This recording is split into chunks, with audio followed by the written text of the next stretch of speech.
In the year 2497, the Starfinder moved through the dark sea of stars.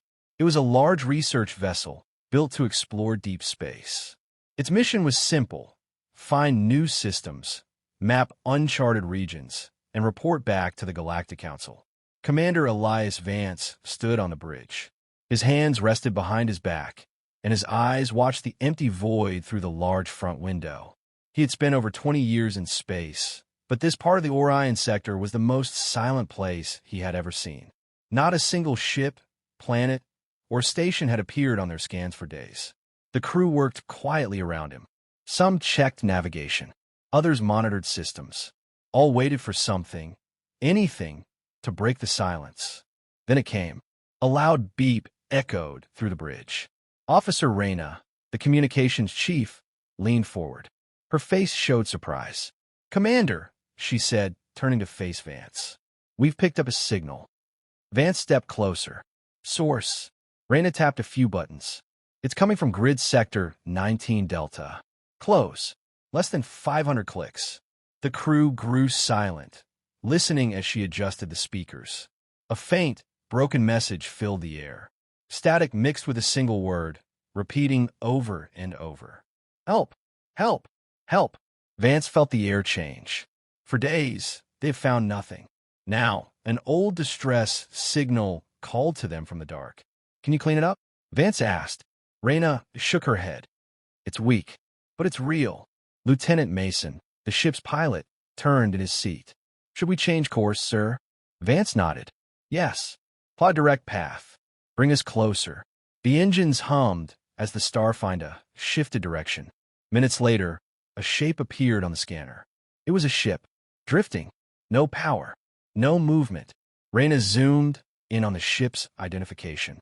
"It's the Eclipse Commander," she reported. "A deep-range science vessel. Missing for over 7 years." The crew exchanged looks. 7 years. No contact. No record. And now, here it was, silent and waiting. Vance leaned over the control panel. His heart pounded softly in his chest. "Is there any life on board?" he asked. Science Officer Patel checked the scans. His face turned pale. "No life signs, sir. Nothing at all." Vance stared at the screen. Something didn't feel right. A ship that size should have a crew. Even after 7 years, there should be something: bodies, equipment, data signals. But the Eclipse was empty. "Prepare a boarding team," Vance ordered. His voice was calm but firm. "We need to know what happened." Reyna spoke up again. "Sir, if it's been missing for that long, whatever happened could still be there. Should we contact the council first?" Vance shook his head. "No. If someone needs help, we can't waste time waiting for orders. We go now." Within the hour, the team was ready. Vance stood with them at the docking bay. Each wore a sealed suit with oxygen tanks. Their helmets had built-in lights. Vance looked at his crew, 6 brave men and women. Officer Carter, his closest friend, stood beside him. Carter gave him a quick nod. The airlock hissed open. The boarding tube connected to the Eclipse. One by one, the team stepped into the dark ship. Inside, it was cold, silent. The air was still. The walls showed signs of damage: scratches, burn marks, shattered panels. Yet, no crew was there to greet them. The deeper they moved, the more strange the ship felt. Something had happened here. Something the data logs didn't explain. Vance's mind raced, but his voice stayed steady. "Keep moving. Stay close," he said. The team moved forward, their lights cutting through the dark. Somewhere in this dead ship, the truth waited. And whatever it was, they were about to find it. The Eclipse smelled like rust and cold air. The walls were covered in dust.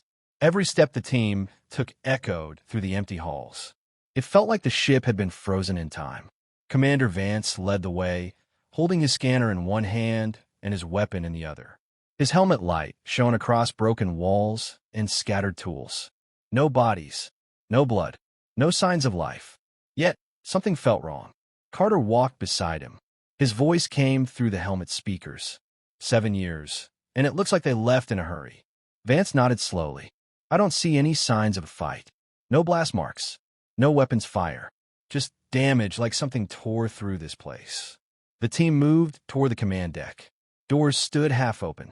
Control panels were smashed. Loose wires hung from the ceiling. Officer Patel pointed to the walls. "Look at this." Vance turned his light to where Patel stood. There, stretched along the walls, was something strange. A thin layer of black, web-like growth.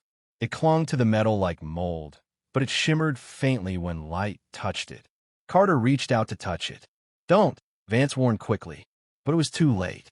Carter had already placed his gloved hand on the surface. "It feels warm," Carter whispered. Vance stared at him. "Pull back."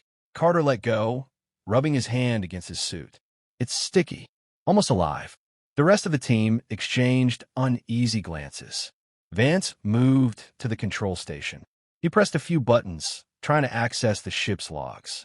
Static filled the screens. The systems were dead. Reyna checked the backup core. No power. Main systems are fried. It looks like they tried to overload the engines, but something stopped them. Vance clenched his jaw. Why send a distress signal if the ship is dead? The question hung in the air. No one had an answer. Suddenly, Patel called out from the hallway. "Commander, you need to see this." The team followed Patel to the crew quarters. Beds were left unmade. Personal items, photos, books, tools, were scattered on the floor. It looked like the crew had left in panic, but there was no sign of where they had gone. Then Carter stopped in front of a large storage locker. The door was sealed shut. Vance stepped forward. "Open it." Carter forced the door open. Inside, they found torn clothing and more of the strange black growth. This time, it covered the inside walls of the locker. Patel scanned it. This wasn't here long ago. It's fresh.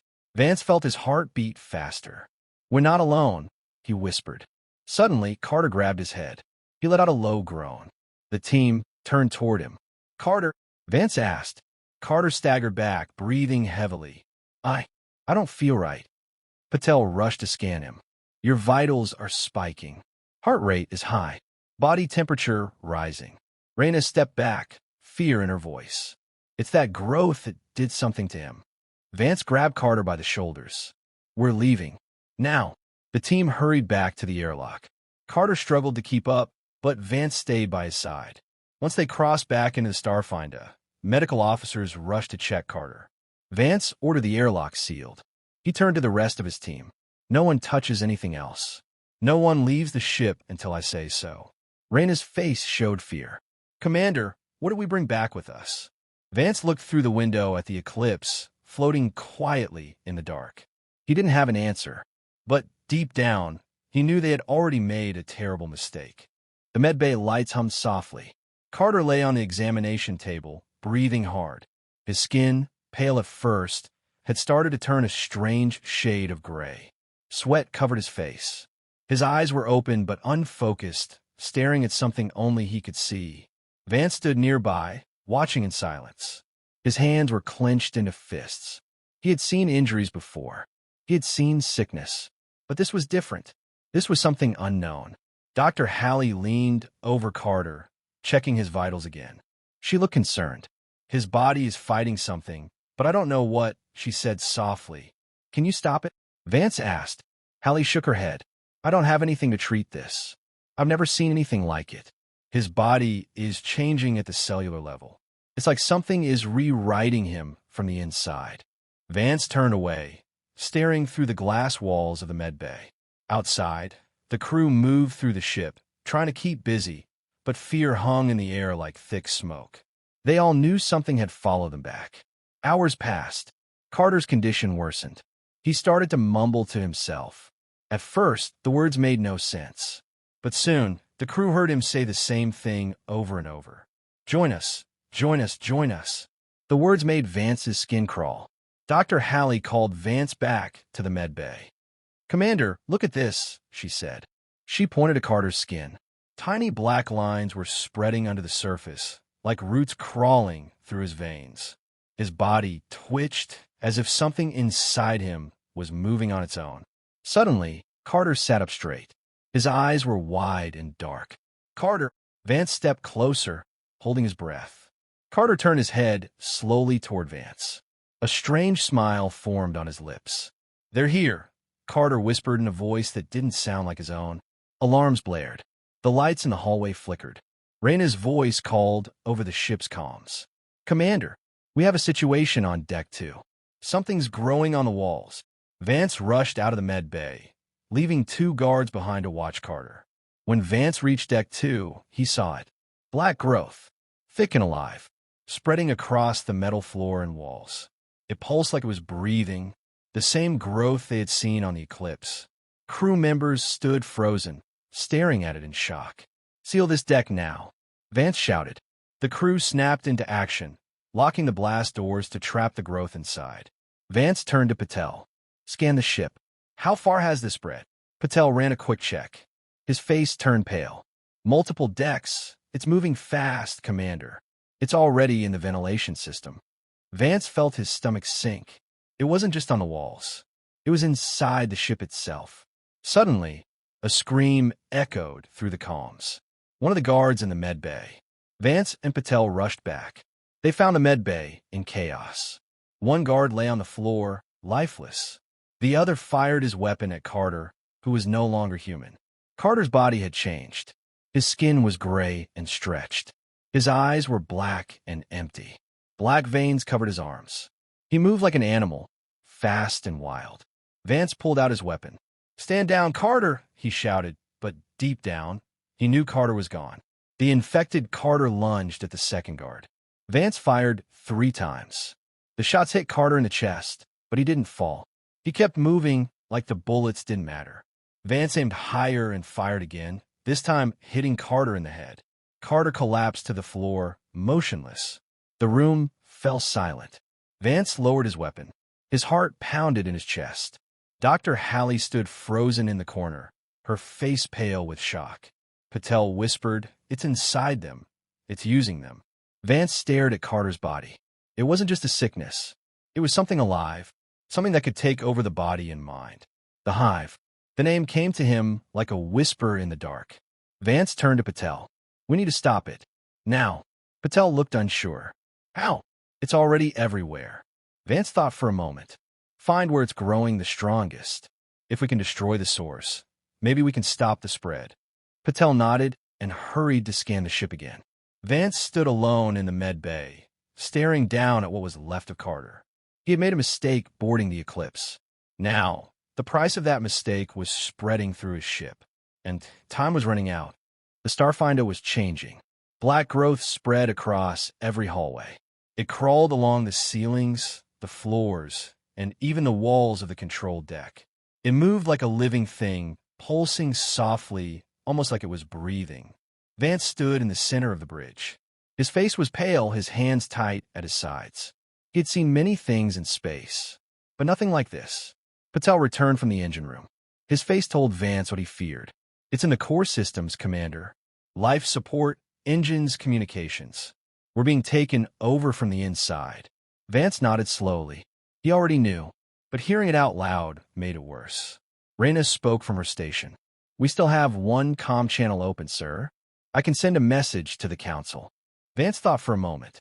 If the Hive had already reached their systems, there was a chance the signal would not reach anyone. Or worse, it could spread the Hive's voice farther, just like the Eclipse had done. He walked over to Raina and placed a hand on her shoulder. "Do not send anything yet. We can't risk spreading this thing beyond this ship." Raina swallowed hard. "Then what do we do, sir? We can't hold it back. It's growing faster than we can stop it." Vance turned to Patel. "You said it's strongest in the core systems?" Patel nodded. "Yes, sir. It's like the Hive is feeding off the ship's energy. If we shut it down, we might slow it, but the engines are already offline. We have no way to move or call for real help." Vance looked at his crew. Only 7 of them were left now. The others had either been taken or were sealed in other parts of the ship, trapped by the spreading Hive. The crew waited for his orders. Fear hung in the air. Vance made his choice. "We destroy the ship." The words felt heavy in his mouth. The crew stared at him in silence. Raina spoke first. "Commander, if we blow the ship, we die with it." Vance nodded. "I know." He took a deep breath before speaking again. "If this thing reaches the core systems in the central galaxy, if it reaches other ships or planets, it will spread like wildfire. We can't let that happen. If we destroy this ship, we stop it here. We stop it now." The crew lowered their heads. They knew he was right. Patel spoke next. We can set the ship's engines to overload. A full core explosion will tear the ship apart, but someone will have to stay behind to trigger it. Manual control is the only way to make sure it happens. Vance already knew who that would be. He turned to the crew. I'll do it. Reyna took a step forward. Commander? No. Vance raised his hand. It's my fault this thing is on our ship. I made the choice to board the Eclipse. I'll finish this. Reyna's eyes filled with tears, but she didn't argue again. She knew Vance had already made up his mind. Vance looked at them all. Get to the escape pod. Patel, help them set the pod for manual launch. Make sure the hive can't follow. The crew nodded and rushed to prepare. Vance stayed behind on the bridge. He walked to the captain's chair one last time and sat down. He looked around the room, remembering the faces of the crew he had lost. He touched the controls and started the overload sequence. The ship's engines began to hum louder, the lights flickering as the power built up. Then, something unexpected happened. The comm systems activated by themselves. A voice filled the bridge. Help, help, join us. It was Carter's voice, twisted, broken, and inhuman. Vance stood up. No, the voice spoke again. This time, it came from every speaker on the ship. Join us, all life, one mind, one body. The hive was using their systems to speak. It had learned their language. It was trying to lure more ships. Vance grabbed the emergency broadcast control. He recorded one final message. This is Commander Elias Vance of the Starfinder. Do not respond to this signal. Do not approach the Orion sector. We have made contact with a hostile life form. The hive. It consumes and controls all life. Stay away. This is your only warning. He locked the message and set it to repeat across the emergency channel. Down the hall, the crew loaded into the escape pod. Patel waited at the door. Vance joined them, helping to seal the pod. Patel leaned in. You can come with us, sir. You've done enough. Vance shook his head. I started this. I'll finish it. Patel placed a hand on Vance's shoulder. We'll remember you, Commander. Vance nodded once. The pod door closed. Vance watched as it launched into the dark, carrying the last survivors away. He turned back toward the heart of the ship. The hive's black growth now filled the halls, reaching toward him like long, thin fingers. Vance walked toward the engine core. The ship shook as the power reached critical levels. He closed his eyes and took one last breath. There was no turning back now. The ship trembled beneath Commander Vance's boots. The lights flickered again and again. The engine hum grew louder, like a giant heartbeat echoing through the halls. The hive could feel it too. Vance walked alone toward the engine core. The walls around him were alive with black growth. It stretched and twitched, moving slowly as if watching him. Every step forward felt heavier. Every breath felt colder. He had to force himself not to stop. He reached the engine control room. The door barely opened. Black vines had wrapped around the frame. Vance pushed through them, ignoring the sticky pull on his suit. Inside, the core glowed bright blue.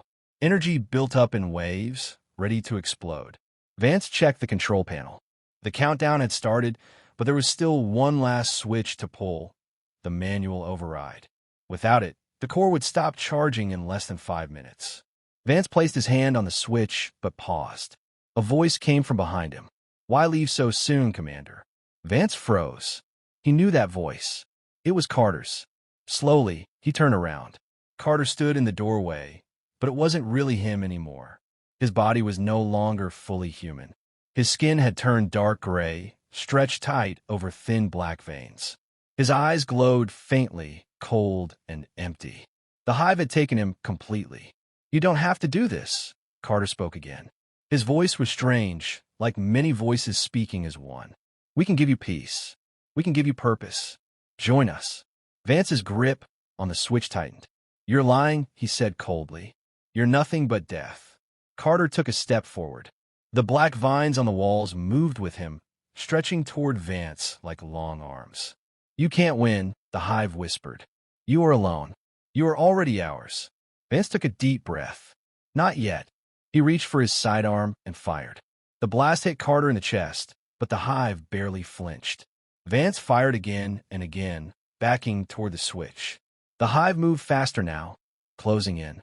Vance made his choice. He pulled the override switch. The ship shook violently. The lights turned blood red. A loud alarm filled the air. Core overload activated. 2 minutes to detonation. The hive screamed, a sound like metal tearing apart. Carter's body lunged forward, but Vance kicked him back and sealed the control room door. He knew there was no way out now. Vance turned back to the core. His hands shook, but his mind was clear. He knelt down and activated the final broadcast. "This is Commander Vance. We've triggered the ship's destruction. If you receive this message, do not respond to any signals from the Orion sector. Do not come here.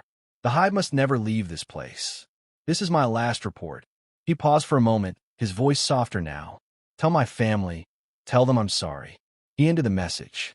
The ship's countdown reached its final minute. The walls groaned as the energy built to a breaking point. Vance stood tall in front of the core. He closed his eyes, breathing in slowly. He had done his duty. He had protected the galaxy. He had given his crew a chance to live. And he was ready to finish what he had started. The ship shook harder. The alarms grew louder. The hive's vines smashed against the sealed door, trying to break through. But it was too late. Vance held his ground. The core reached critical mass. In a blinding flash of light, the Starfinder was gone. Nothing remained but silence and drifting pieces of wreckage, swallowed by the cold dark of space. The escape pod tumbled through space, spinning slowly as the shockwave pushed it farther away. Inside, the surviving crew braced themselves, strapped tightly to their seats. The force shook the small craft until it felt like the walls might tear apart. Then all at once it stopped. Silence filled the pod. Reyna unbuckled first, floating slightly in zero gravity. Her face was pale, her eyes wide. She reached for the small viewing window and pressed her hand against the glass. There, in the distance, she saw it, the burning remains of the Starfinder. Pieces of metal, panels, and shattered parts of the hull drifted through space. Faint clouds of glowing gas spread around the wreckage like a dark mist. The ship was gone. Commander Vance was gone.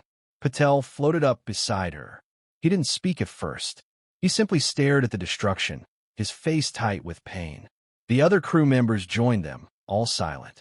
No one dared to break the moment. Finally, Patel placed a hand on Reyna's shoulder. "He did it," Patel whispered. "He stopped it." Reyna pressed her lips together to hold back the tears. She knew the truth. Vance had given everything to protect them, to protect the galaxy. But knowing that didn't make the loss easier. The escape pod's control panel blinked softly. Patel floated over and checked the system. "We have limited power," he said quietly. "Navigation is offline. We're drifting, but life support is stable." Reyna turned toward him. "Can you boost the emergency signal?" Patel nodded and started adjusting the controls. The pod began sending a slow pulse, an old rescue code, short and simple. No voice, no message, just a beacon. Reyna stared back out the window.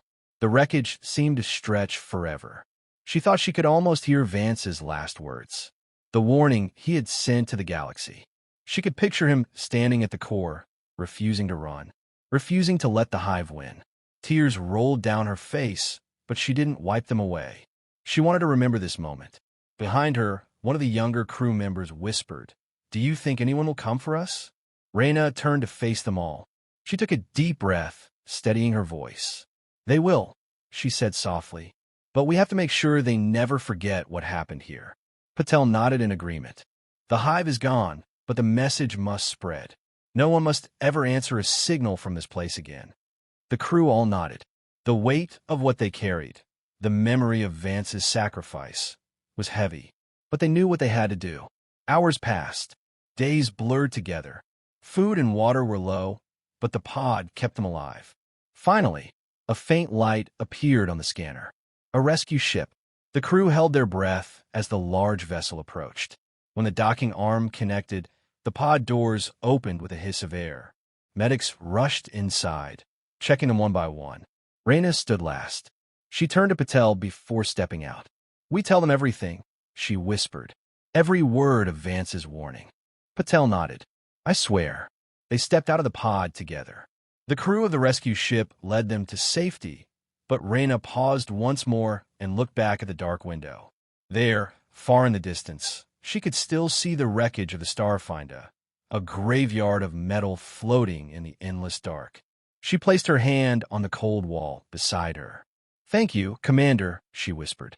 The door closed behind her as the ship turned away from the Orion sector. The hive had been stopped, but the cost would never be forgotten. Months passed. The rescue ship had brought them home. The survivors of the Starfinder stood before the Galactic Council, a room full of leaders, officers, and scientists from every major colony filled the Grand Hall. The lights were bright, but the air felt heavy. Raina stood at the front, with Patel and the other crew members behind her. They had told their story more times than she could count. Every word burned in her mind. Every detail of that terrible mission lived in her memory. She knew the Council wanted to hear it again, this time in front of the entire galaxy. High Counselor Thane, a tall man with cold eyes, stood and raised his hand. Commander Elias Vance gave his life to destroy the hive, Thane said in a loud voice. "We have reviewed the final recordings. We have heard your warnings. Reina Stuvstrate. And do you believe them?" she asked, her voice steady. Thane nodded slowly. "We do." The room stayed silent as Thane continued. "The Orion sector is now sealed," he announced. "No ship is allowed to enter without full Council clearance. All unknown signals from that region are to be ignored. All exploration teams are grounded. By order of the Galactic Council, the Orion sector is declared a permanent quarantine zone." Soft whispers filled the room. Some leaders looked pleased. Others looked nervous. But Raina didn't care about their politics. She only cared that the warning was finally real. Thane looked back at her. "And you, Officer Raina, what is your recommendation?" Raina didn't hesitate. "We must make sure no one forgets. The hive used a false distress signal to lure us in. It used the voices of those it had taken. If anyone answers a signal from the Orion sector, they won't come back. We have to teach every pilot, every ship, every colony to stay away. Forever." Thane nodded again. "So it will be done." Raina let out the breath she had been holding for months. When the hearing ended, the Council dismissed the crew. They walked together out of the hall, down the long steps to the open plaza below. The stars shone brightly in the night sky, but Raina knew better than to trust their beauty. She had seen what waited in the dark. Patel stood beside her, his hands in his coat pockets. "Do you think this is enough?" he asked quietly. Raina looked up at the stars. "It has to be." They stood in silence for a while, listening to the city below. Life had returned to normal for the people of the core worlds. Ships moved through space. Colonies expanded. New missions were planned. But Raina knew that deep beyond the stars, the Orion sector remained untouched. And it would stay that way, because one man had stopped the hive before it could spread. Commander Elias Vance. His name had already begun to appear on memorial walls. A hero, a protector, the one who had paid the highest price. Raina and Patel walked away from the plaza, leaving the bright lights behind. They didn't need to speak. Both knew the story was over. But both also knew they would carry it with them for the rest of their lives. And they would never forget.